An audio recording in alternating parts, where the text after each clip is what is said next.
Mm-hmm.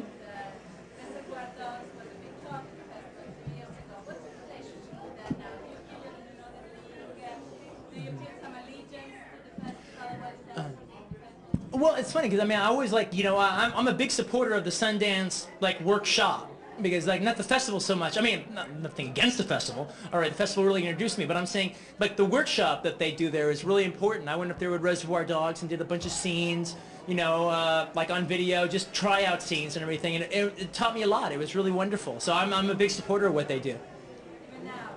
Oh yeah, definitely, definitely, definitely. When you were clerking in What? To the festival, with a movie? Well, I don't know. I'm not nothing against them. It's just I don't.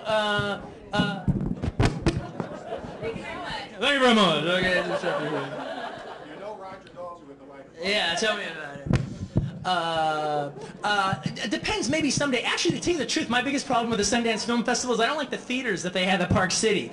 All right, I had so many problems when I was showing Reservoir Dogs. Their theaters suck, man. I mean, they basically use like old moose lodges, to show the films and stuff.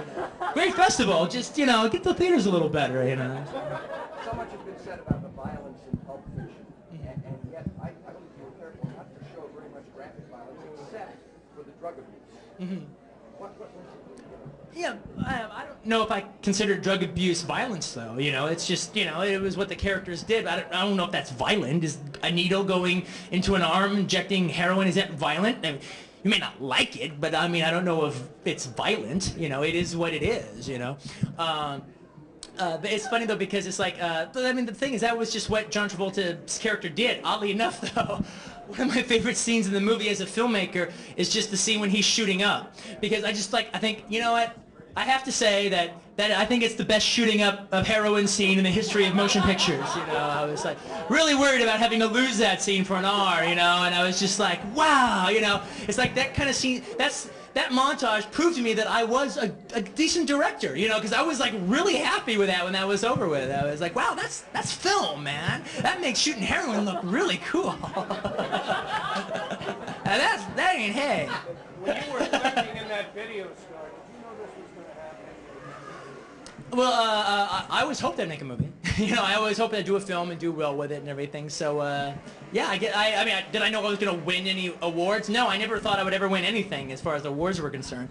Because my stuff, it is what it is. It's not trying to be everything for everybody. And so when you are what you are, there's some people, they aren't going to like it. And they shouldn't like it. Of course they would never like it, and always hoping that, like, you make a movie and, it's great you get this acceptance right now, but, maybe another film I'll do won't get acceptance, but 20 years from now, people will appreciate it. So that's the great thing about film is the fact that, like, it never dies. A good film will eventually always find its audience, will eventually always get recognized. Enjoy tonight. Pitch yourself. No, thanks. This is one of those moments.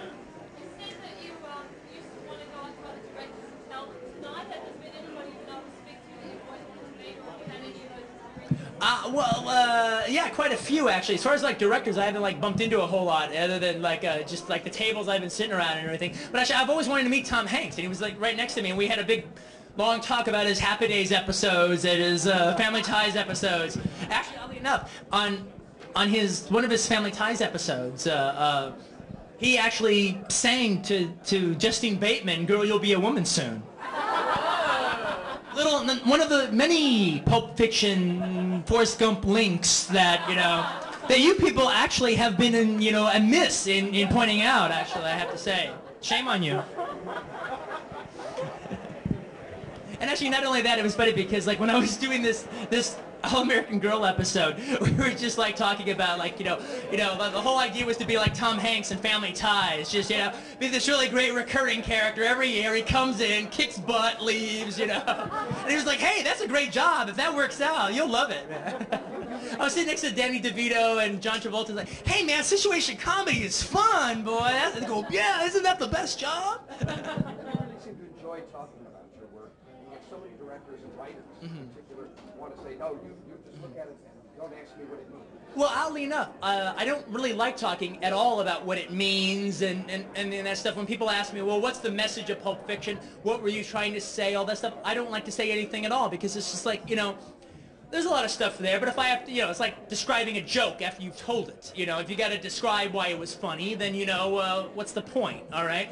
It's like, I kind of like the idea that the fact that if 1 million people see one of my movies, that 1 million slightly different movies were made as far as, like, where they're coming from. I mean, you asked me about what's in the briefcase.